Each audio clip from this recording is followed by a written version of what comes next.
저는 34세 평범한 직장인이자 한 집의 아내입니다. 남편과는 30즈음에 결혼해서 올해로 결혼한 지 5해가 되었습니다. 우리가 처음 만났을 때만 해도 남편은 따뜻했고 성실한 사람이었어요. 결혼 생활도 특별히 큰 문제는 없었습니다. 남편은 38살이고 IT 기업에서 일하고 있었죠. 야근이 많고 책임감이 큰 편이라 종종 피곤해 보이지만 저는 그게 원래 그의 성격이라고 생각했어요. 저의 임신 소식은 그 어떤 순간보다 기쁨으로 가득 차야 한다고 생각했습니다. 부모님께도 큰 소식이고 저 자신에게도 새로운 삶의 시작이니까요. 그런데 아이러니하게도 제 마음은 그렇게 흘러가지 않았습니다. 임신을 확인한 순간 저는 행복보다는 묘한 불안과 의심이 먼저 자리 잡았습니다. 물론 임신 초기의 호르몬 변화 때문에 감정 기복이 클 수 있다는 건 알고 있었습니다. 하지만 제가 느낀 불안의 뿌리는 단순한 감정 변화 그 이상이었습니다. 그 원인은 바로 남편의 태도였습니다. 임신 사실을 알리기 전부터 그는 점점 변하고 있었습니다. 집에 오면 바로 피곤하다며 누워버렸고 대화는 줄어들었어요. 예전엔 회사 이야기도 종종 해주고 제가 어떻게 지냈는지 묻곤 했는데 얼마 전부터는 휴대폰만 붙잡고 있었습니다. 처음에는 저도 스스로를 달랬습니다. 회사 일이 많아서 그렇겠지. 내가 예민한가 보다 하고요. 하지만 그가 계속 반복적으로 늦게 오는 날들이 이어지자 제 마음 한구석에서 이상하다는 생각이 점점 커졌습니다. 어느 날은 밤 12시가 넘어서 그가 집에 들어왔습니다. 잔뜩 피곤한 얼굴을 하고는 금방 씻고 침대에 눕더니 휴대폰만 뒤적이고 있었습니다. 그런데 갑자기 전화가 울렸습니다. 벨소리가 겨우 몇 번 울리기도 전에 그는 당황한 듯 급히 끊어버렸습니다. 눈빛이 순간 흔들리는 것을 저는 놓치지 않았습니다. 심장이 크게 철렁 내려앉으면서 생각했죠. 분명히 뭔가 있다. 그냥 회사 일이라면 이렇게 행동하지 않을 거야. 그날 이후 저는 그의 작은 행동 하나하나를 주의 깊게 바라보기 시작했습니다. 저조차도 낯설 정도로 집요하게요. 저는 임신 3달 차를 넘어가고 있었는데 몸은 점점 무거워지고 있었지만 제 시선과 마음은 이전보다 더 날카로워졌습니다. 그는 회식이라며 늦는 날이 많아졌습니다. 저녁 11시를 넘기고 돌아오면 술 냄새도 거의 나지 않았습니다. 예전에는 회사 사람들이랑 술을 마시면 집에 와서도 잔뜩 취한 상태로 저를 귀찮게 하기도 했는데 요즘은 그런 기색이 전혀 없었습니다. 오히려 아주 말짱한 얼굴이었고 그게 이상하게 더 찝찝했습니다. 회사 일이 많아서 그렇다. 회식 자리가 계속 많다. 그는 그렇게 말했지만 저는 속으로 그 말을 믿지 않았습니다. 목소리에서 성의가 사라졌고 표정에서도 따뜻함이 사라졌어요. 마치 집에 있는 게 하나의 의무처럼 느껴지는 순간들이 이어졌습니다. 그러던 중에 저는 결정적인 단서를 얻게 되었습니다. 남편이 샤워하는 동안 충전기에 꽂아둔 휴대폰이 계속 진동을 울리고 있었습니다. 평소 같았으면 절대 손대지 않았을 겁니다. 남의 프라이버시를 훔쳐보는 건 스스로도 싫어하는 일이었거든요. 하지만 제 안에서 설명할 수 없는 불안이 저를 움직이게 했습니다. 손이 먼저 움직이고 나중에야 머리로 생각이 따라오는 느낌이었습니다. 메시지를 열어본 순간 제 시야가 흔들렸습니다. 화면 속에 저장된 이름은 은별이라는 여자였습니다. 나이도 얼굴도 모르지만 메시지 내용은 차갑게 제 가슴을 찔렀습니다. 오늘도 보고 싶어. 다시 만날 수 있을까? 기다려. 오늘 무조건 볼 거야. 친구와는 결코 나눌 수 없는 메시지들이었습니다. 순간 머리끝까지 피가 치밀었습니다. 그제서야 모든 의문이 하나로 이어졌습니다. 피곤하다던 모습, 늦은 귀가, 알 수 없는 전화 태도, 술도 마시지 않은 회식. 그 모든 게 이 여자 때문이었습니다. 손이 벌벌 떨렸습니다. 화면을 넘기면서 확인할수록 가슴은 찢어지는 듯 했습니다. 그의 따뜻한 말들은 이제 제게 돌아오지 않고 있었습니다. 그 여자가 누군지도 모르는데 제 삶을 송두리째 흔들고 있었습니다. 저는 울고 싶었지만 이상하게 눈물이 안 나왔습니다. 그 대신 머릿속은 점점 차갑게 돌아가고 있었습니다. 감정이 무너지면 아이에게 해롭다는 생각이 먼저 들었어요. 배 안에서 작게 움트고 있는 아이가 제 불안을 그대로 느낄까봐 오히려 정신을 꽉 붙들었습니다. 나는 증거를 모아야 한다. 흔들리지 않으려면 사실을 확실히 해야 한다. 그날 밤부터 저는 기록을 시작했습니다. 날짜와 시간, 남편이 늦는 일정, 휴대폰에서 발견한 단서. 작은 노트에 하나씩 적어 내려갔습니다. 그 순간부터 저는 더 이상 단순히 속는 아내가 아니었습니다. 조사자가 되는 기분이었어요. 피가 거꾸로 솟을 만큼 분노했지만 동시에 섬뜩하게 차분해지기도 했습니다. 다음 날 아침 남편은 태연하게 밥상을 마주했습니다. 그는 무심히 물었습니다. 어제는 잘 잤어? 저는 억지로 웃으며 대답했습니다. 응, 괜찮았어. 목소리는 흔들렸지만 그는 눈치를 챌 틈도 없이 식탁을 떠났습니다. 겉으로는 평온하게 하지만 속으로는 결심이 단단히 서 있었습니다. 이 일이 단순한 의심으로 끝낼 수는 없다고요. 뱃속의 아이를 지키기 위해서라도 진실을 끝까지 확인해야 했습니다. 이렇게 저와 남편 사이의 균열은 단순한 오해가 아니라 숨길 수 없는 현실로 굳어져 가고 있었습니다. 남편이 어떤 거짓말을 하든지 저는 이제 눈을 돌릴 수 없었습니다. 제 집착 같았던 불안이 사실로 드러나면서 드디어 본격적인 싸움의 시작이 다가오고 있었던 겁니다. 임신이 13주 차에 접어들면서 제 몸과 마음은 모두 힘겨워지고 있었습니다. 매일 아침이면 어김없이 속이 울렁거렸고 손끝은 차가워졌어요. 창백한 제 얼굴을 거울로 볼 때마다 속상했지만 뱃속에 작은 생명이 잘 자라고 있다는 것은 제게 희망이었습니다. 그런데 남편의 표정과 행동은 전혀 그렇지 않았어요. 어느 날 새벽 눈을 떴을 때 남편은 침대 옆에서 휴대폰을 붙들고 있었습니다. 화면은 보이지 않았지만 쉴 새 없이 빠르게 메시지를 주고받는 듯 했어요. 얼굴은 피곤하기는커녕 오히려 들뜬 모습이었죠. 순간 제 심장은 이상하리만치 크게 뛰었지만 이내 그냥 기분 탓이야라고 스스로를 달랬습니다. 그날 오전 산부인과 정기 검진이 있었습니다. 남편은 회의만 끝나면 바로 갈게라고 전했지만 끝내 오지 않았어요. 저는 혼자 초음파 검사실 대기실에 앉아 차분히 순서를 기다렸습니다. 그 시간 동안 제 휴대폰에 결제 알림이 뜨는데 화면을 본 순간 손에서 폰이 미끄러질 뻔했습니다. 알림에는 오후 11시 26분 땡땡 와인바 승인이라는 문구가 선명했어요. 남편은 평소 술을 거의 마시지 않고 임신 소식 이후로는 아예 끊었다고 했었습니다. 그런데 늦은 밤 와인바에서 2인용 세트를 결제했다니 제 머릿속이 얼어붙었죠. 아이가 무사하길 바라면서도 제 마음속에선 불길한 예감이 눈덩이처럼 커졌습니다.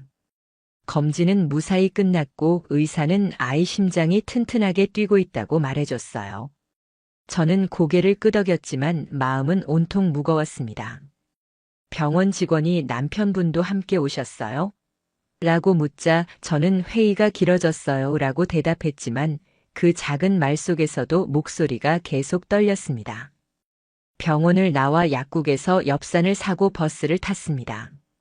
창밖으로 따사로운 햇살이 비쳤는데 거리와 사람들의 얼굴은 평온했습니다.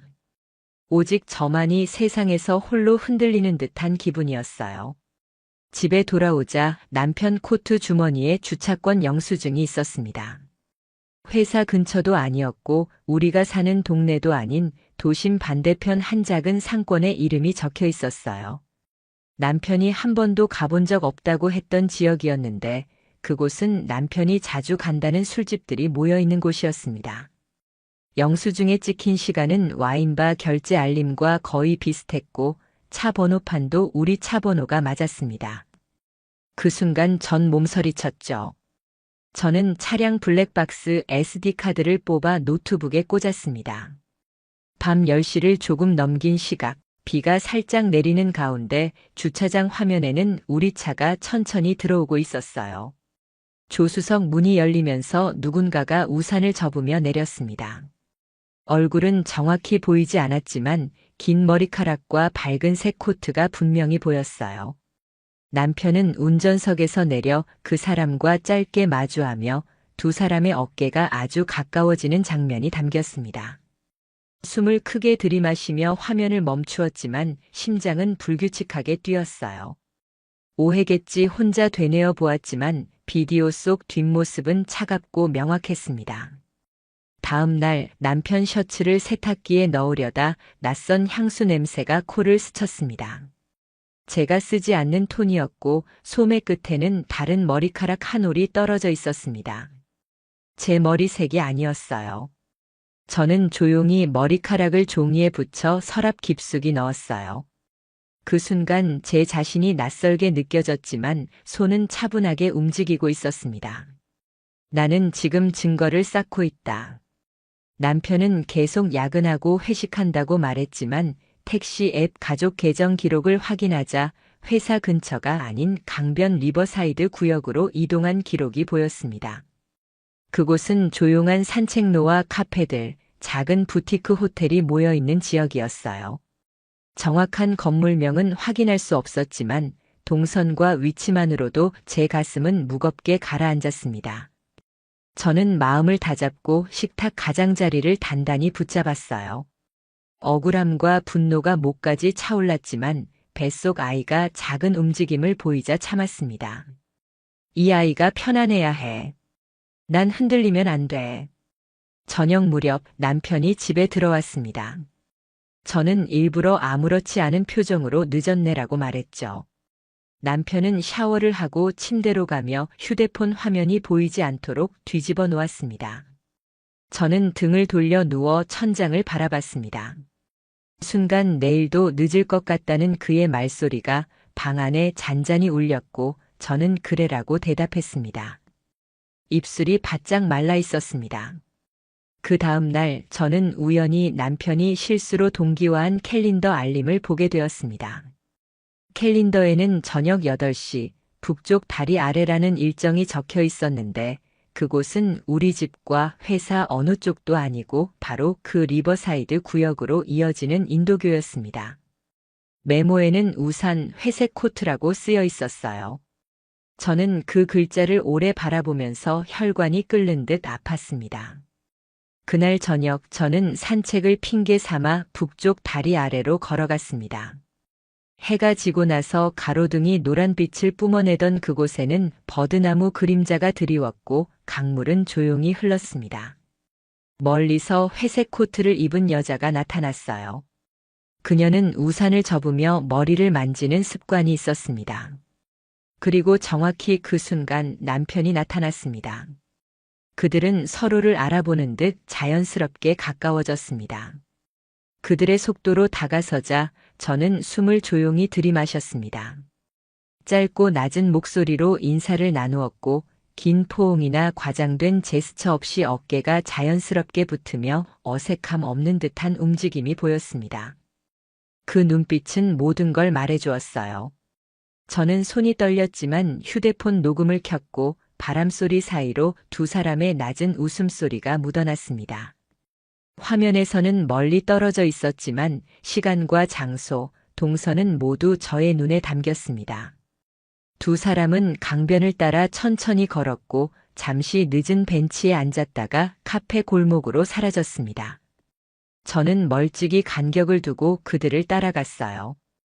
카페 유리창에 비치는 남편 얼굴은 알던 얼굴이었지만 표정은 낯설었고 여자가 말할 때 고개를 기울이는 모습이나 계산대에서 자연스럽게 자리를 비켜주는 모습, 종이컵을 주고받는 모습까지 모두 익숙함을 전제로 하는 행동들이었습니다.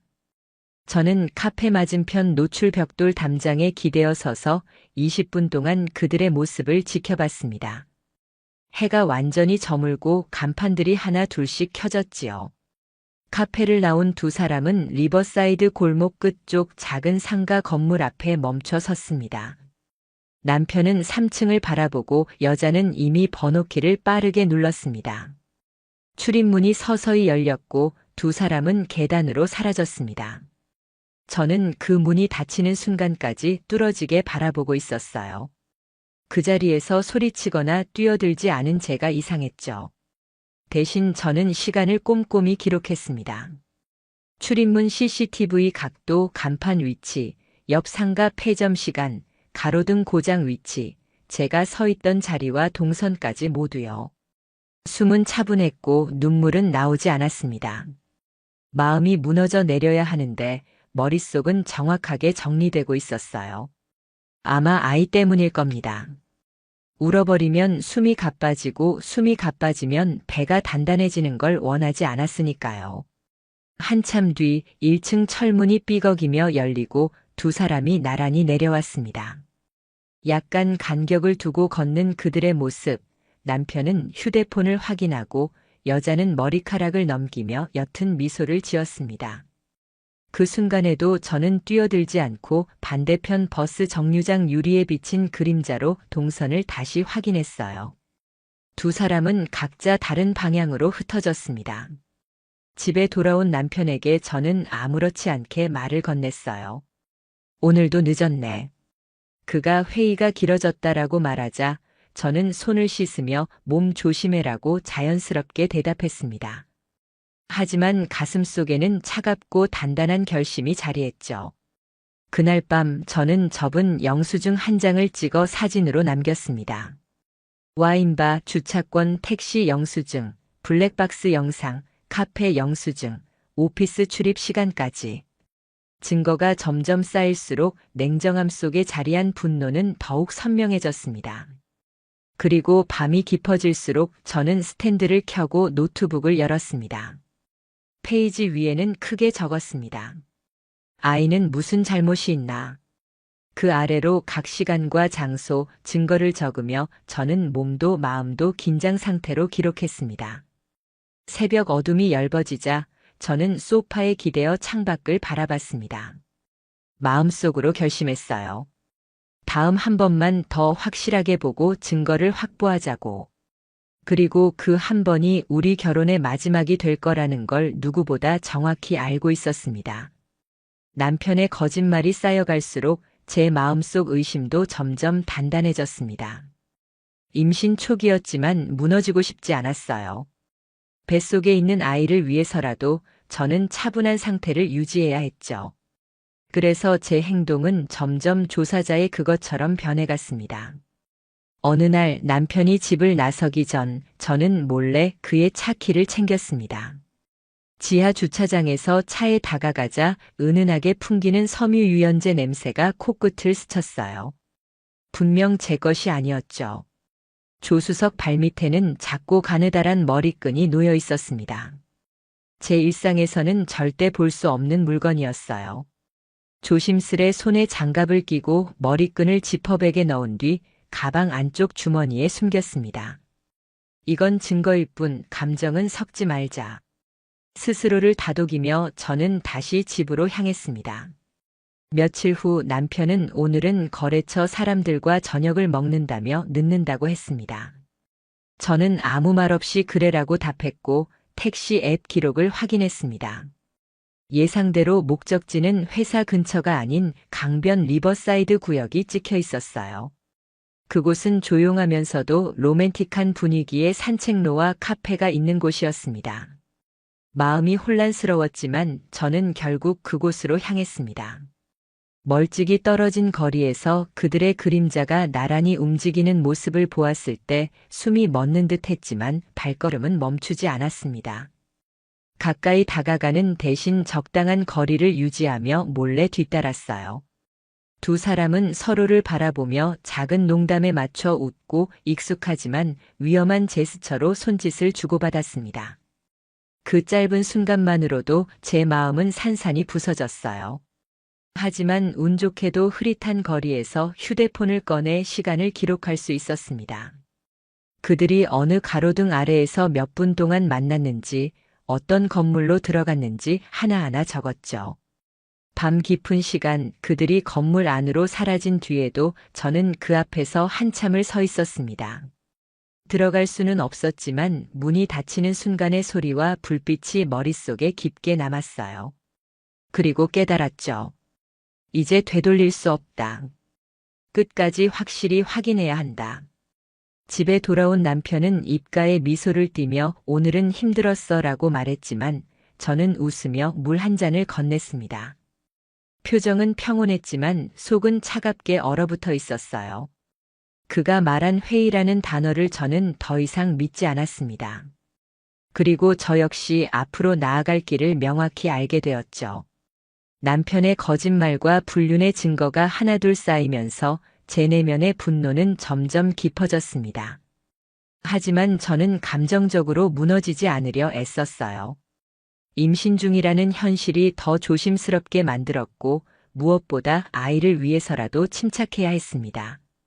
그래서 저는 더 이상 감정에 끌려다니지 않고 차분하고 냉정하게 행동하기 시작했습니다. 우선 휴대폰 통화 내역과 문자 메시지, 카드 결제 기록을 꼼꼼하게 살폈어요. 밤늦은 시간에 이어지는 통화들은 대부분 20분, 40분 길게는 1시간 정도 지속됐습니다.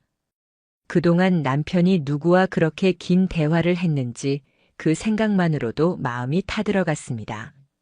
증거들은 소홀히 다뤄질 수 없었기에 직접 녹음기를 준비해 남편의 차와 가방 속에 몰래 넣어두었습니다. 처음 몇 날은 잡음과 생활음만 가득했지만 며칠 뒤들은 녹음 파일 속에선 낯선 여자의 웃음소리와 속삭임이 분명히 들렸어요. 그 목소리는 마치 제 심장을 짓누르는 듯 했고, 너 이제 진실을 알았어 라고 말하는 것 같았습니다. 그때 저는 자신도 모르게 결심한 듯 했습니다. 도망칠 수 없는 지점에 왔구나. 바로 그날 남편이 출장이라며 떠난 날 저는 몰래 그의 뒤를 밟았습니다.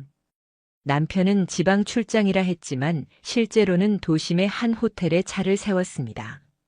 숨죽이며 호텔 로비를 지켜보니 남편은 한 여자를 반갑게 맞이하며 손을 꼭 잡았습니다. 그녀는 제가 예전에 남편 회사 거래처에서 본 적 있는 여직원이었어요. 두 사람은 호텔 문을 함께 통과했고 라며 웃는 모습과 서로의 시선을 주고받는 순간이 제 휴대폰 카메라에 모두 잡혔습니다. 그 순간 다리가 후들거려 주저앉을 뻔했지만 제 마음은 이미 단단해져 있었습니다. 마음속 분노가 불덩어리처럼 타올랐지만 저는 겉으로는 웃으며 남편에게 출장 힘들었지라고 말할 수 있었죠. 속으로는 차갑고 단단한 결심을 굳혔습니다. 이제는 모든 걸 정리하고 마무리할 준비를 하고 있었습니다. 남편과 그 여자를 법정에 세우겠다는 생각으로요. 마음속으로 수백 번 외쳤습니다. 이제 끝이야. 너희는 여기서 무너질 거야. 하지만 임신한 제 몸은 분노에 휩싸여 무너지기에는 너무 소중했습니다. 그래서 철저하고 치밀하게 돌이킬 수 없는 방식으로 모든 준비를 해나갔어요. 먼저 남편의 거짓말 패턴을 세밀하게 기록했습니다. 출장이라고 했던 날짜와 제가 직접 목격한 호텔 출입 날짜가 완벽하게 일치했죠. 변호사에게 이 모든 자료를 보여주자 그의 얼굴에는 냉정함이 묻어났습니다. 좋아요. 이건 충분히 법정에서 힘을 발휘할 겁니다. 문자, 카카오톡 대화, 사진, 통화 기록까지 확보하면 완벽할 거예요. 며칠 뒤 남편이 샤워하는 사이 휴대폰이 울렸습니다. 화면에는 K라는 이니셜이 떴어요. 순간 심장이 내려앉았습니다. 손은 떨렸지만 본능적으로 메시지를 열어보았죠. 문자 내용은 믿기 어려울 정도로 확신에 가득 차 있었습니다. 어제 너무 좋았어. 당신이 있어서 행복해. 그 뒤로 이어진 수많은 대화에는 오늘도 보고 싶어. 다음 주에도 같은 호텔에서 만나자라는 말들이 적혀 있었어요. 그날 밤 저는 한숨도 자지 못했습니다. 머릿속에는 아이의 심장 소리와 남편이 다른 여자와 웃고 있는 모습이 교차했습니다. 이 아이가 태어나면 아빠 얼굴을 어떻게 볼까? 그 질문이 끊임없이 저를 괴롭혔습니다. 하지만 저는 더 이상 혼자가 아니었습니다. 변호사와 함께 법적 절차를 진행하기로 했습니다. 변호사는 확실한 방향을 제시했어요. 상간자 소송은 확실히 진행할 수 있습니다.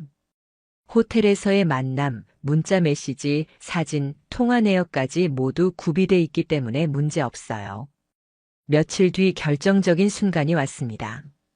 사설 탐정을 고용해 남편을 뒤쫓게 했죠. 남편은 또 출장이라며 가방을 챙겨 나섰고 저는 이미 그들이 향할 곳을 알고 있었습니다. 호텔. 그리고 그곳에 그녀가 있을 것이라는 사실도요. 탐정이 찍어온 사진은 충격적이었습니다. 두 사람이 호텔 로비에서 손을 꼭 잡고 서로를 끌어안으며 엘리베이터를 향하는 장면. 그 표정은 너무도 행복해 보였기에 저는 내 존재가 얼마나 우스워졌는지 새삼 깨달아야 했습니다. 아이의 엄마로서, 아내로서, 여자로서 저는 완전히 짓밟혔지만 무너지지 않았어요. 변호사에게 모든 증거를 넘기며 말했습니다. 이제 시작해 주세요. 두 사람을 법정에 세우고 싶습니다. 남편은 여전히 모른 척하며 힘들지. 내가 옆에 있어 줄게 같은 말로 위로를 표했습니다. 그 말마저도 독처럼 제 가슴을 찔렀습니다. 저는 웃으며 대답했지만 속으로는 차갑게 결심했어요. 너희 행복은 여기까지야. 나는 반드시 끝을 보겠다. 변호사 사무실을 다시 찾았을 때 제 손에는 수북하게 쌓인 증거들이 들려 있었습니다. 카카오톡 대화 기록, 호텔에서 찍은 사진들, 통화 내역, 그리고 카드 결제 영수증까지. 남편의 배신이 낱낱이 드러난 흔적들이었죠. 변호사는 차분하게 그 자료들을 정리하며 고개를 끄덕였습니다. 이 정도 증거면 확실합니다. 상간녀 소송은 물론이고 남편과의 이혼 소송에서도 결코 밀리지 않을 겁니다. 그 말을 들으며 저는 눈물이 터질 뻔했지만 꼭 참았습니다. 억울하고 분했지만 그 속에는 단단한 결심도 함께 자리 잡았어요. 절대 끝까지 물러서지 않을 거라는 다짐이었죠. 며칠 후 정식으로 소송 서류가 접수되었습니다. 변호사와 함께 서류를 확인하던 저의 손은 떨리고 있었습니다. 상간녀에 대한 위자료 청구라는 글자가 선명했어요. 남편의 불륜 상대가 법정에 서야 한다는 사실이 그동안 쌓였던 분노를 조금이나마 덜어주었습니다. 그러나 그런 소식이 전해지자마자 집에서는 남편이 제 앞에 나타나 말했습니다. 왜 이렇게까지 하는 거야? 그냥 넘어갈 수도 있잖아.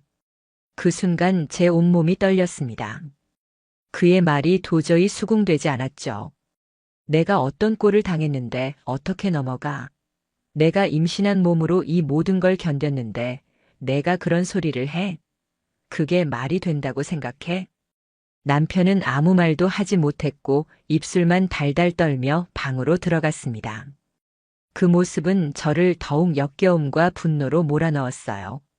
며칠 뒤 법원에서 상간녀가 제출한 답변서가 도착했습니다.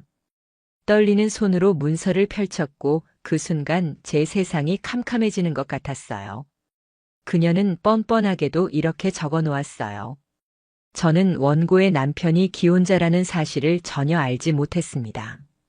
저희 만남은 순수한 만남이었다고 생각했습니다. 몰랐다고? 제 안에서는 분노가 폭발했어요. 호텔에서 찍힌 사진 속 결혼 반지가 선명한데 어떻게 그런 변명이 가능하냐고요. 변호사에게 전화를 걸어 크게 말했습니다. 이게 말이 돼요? 정말 몰랐다는 거예요? 변호사는 차분하게 대답했어요. 그런 경우가 종종 있습니다. 하지만 증거가 확실해서 법정에서 그런 변명은 먹히지 않을 겁니다. 오히려 불리하게 작용할 가능성이 크죠. 그 말을 듣고서야 저는 숨을 고르고 눈물을 훔칠 수 있었습니다. 그럼에도 불안감은 완전히 사라지지 않았어요. 이번 싸움이 단순한 법정 싸움이 아니라 제 인생 전체를 건 투쟁임을 깊이 실감했기 때문입니다. 남편은 점점 저와 말도 하지 않았고 집 안 분위기는 냉랭하기만 했습니다. 그가 회사에서 돌아올 때마다 또 그녀를 만나고 있을지 모른다는 생각에 미칠 듯한 화가 치밀어 올랐지만 저는 흔들리지 않았어요. 아이에게 말했어요. 엄마가 꼭 지켜줄게. 아빠는 더 이상 우리 편이 아니야. 하지만 엄마는 끝까지 버틸 거야. 마침내 재판날이 다가왔습니다. 떨리는 다리를 부여잡고 법정에 섰죠. 남편과 상간녀도 그 자리에 나와 있었고 두 사람은 서로 눈빛을 주고받으며 어색한 표정을 짓고 있었어요.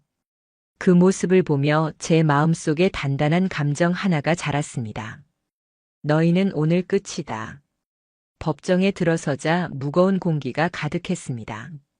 재판장 앞에는 저와 변호사 그리고 남편과 그의 변호사 상간녀까지 모두 앉아 있었죠. 제 손은 땀으로 젖었고 가슴은 쿵쾅거려서 숨이 턱 막힐 것 같았습니다. 재판장은 차분한 목소리로 제출된 증거들을 하나씩 살펴보았습니다. 호텔 카드 결제 내역, 카카오톡 대화, 사진까지 모두 꼼꼼히 검토했죠. 증거를 보는 상간녀의 얼굴이 점점 하얗게 굳어갔고 그녀는 입술을 꽉 깨물며 시선을 피했습니다. 남편도 마찬가지로 불편한 표정을 지으며 의자에 앉아 있었습니다. 제가 증언대에 섰을 때 떨리는 목소리로 말했습니다. 저는 남편을 믿었습니다. 그런데 임신으로 몸도 마음도 힘들 때 남편은 다른 여자와 호텔에 있었습니다. 이 믿음의 배신이 얼마나 깊은 상처인지 아십니까? 눈물이 흘렀지만 재판장과 방청석은 모두 숨죽인 채 제 말을 경청했습니다. 허락된 몇 마디를 계속 이어갔어요. 저는 감정 싸움이 아닙니다. 제 삶과 아이의 권리를 지키기 위해 여기 섰습니다. 남편과 상간녀는 저를 2번 죽였습니다. 인간으로서 감당할 수 없는 치욕과 모욕을 안겼습니다. 변호사가 증거와 제 진술을 이어가자 상간녀 측 변호사는 억지 주장을 내놓았습니다. 의뢰인은 남편이 기혼임을 전혀 몰랐다고 진술하고 있습니다. 그러자 방청석에서 웃음 섞인 소리가 터져 나왔고 저도 참지 못하고 목소리를 높였어요. 결혼 반지를 낀 사진까지 있는데 몰랐다고요? 거짓말도 정도껏 해야죠. 재판장은 엄중히 말했습니다. 증거가 명백합니다. 더 이상 변명은 무의미합니다. 상간녀는 결국 눈물을 흘리며 무너졌고 저도 피해자입니다라고 쇠약한 목소리를 냈지만 누구도 그 말에 설득되지 않았습니다. 남편은 그런 그녀를 바라보며 차갑게 고개를 돌렸죠. 그 순간 저는 깨달았습니다. 그들은 서로를 지켜줄 마음도 책임질 용기도 없다는 것을요. 며칠 후 판결이 내려졌습니다. 남편과 저는 법적으로 이혼했고 상간녀는 저에게 위자료를 지급하라는 판결을 받았습니다. 판결문을 손에 쥔 순간 그동안 쌓였던 억울함과 분노가 눈물과 함께 터져 나왔습니다. 그러나 그 후 상황은 정말 참담했습니다. 남편은 불륜 소문이 확산되어 회사에서 인사조치를 받았고 상간녀 역시 다니던 회사를 그만두었다고 들었습니다. 두 사람은 서로 책임을 미루며 결국 관계조차 유지하지 못한 채 무너졌습니다. 저는 아이를 지키며 새로운 삶을 시작했습니다. 힘들었지만 오히려 이 모든 사건이 저를 더욱 강하게 만들었어요. 내가 겪은 고통은 헛되지 않았다. 절대 포기하지 않고 싸워서 내 권리를 찾았다. 그렇게 다짐했습니다. 남편과 상간녀가 사회적으로, 법적으로 무너지는 모습을 지켜보며 묵직한 위안을 느꼈습니다. 저는 더 이상 피해자가 아니라 끝까지 싸워 이긴 사람이었습니다.